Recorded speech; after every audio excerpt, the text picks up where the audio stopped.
এরকম।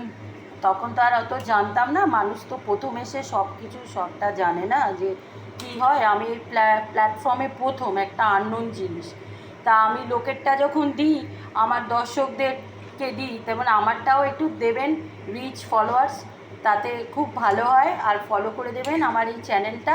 আজকের এই রেসিপিটা দেখাবো, দেখলে বুঝতে পারবেন আমি এই করলাম। আমি সারাদিন বাড়ি ছিলাম না, খুবই হালকাভাবে করেছি। এখন 5-10 মিনিট হতে দিই এই চিকেনটা, কারণ এটা রাত্রিরে এমনভাবে করবো, এটা রুটি দিয়েও খাওয়া যাবে, আবার কালকে ভাতের সঙ্গে খাওয়া যাবে।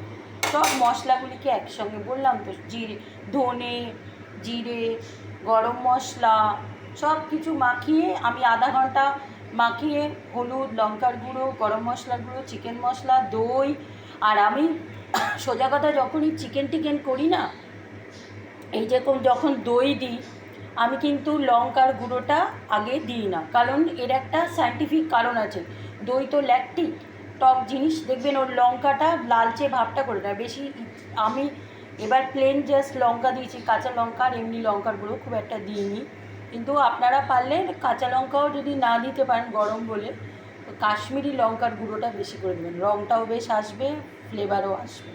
আর আমি কিন্তু কোনো মাংসের চিনি ফিনি দিই না, কেন আমার খেতে একদমই ভালো লাগে। এটা হোক 5-10 মিনিট পর, খুব সহজ রেসিপি, আমি সহজ রেসিপি দিয়েই করছি।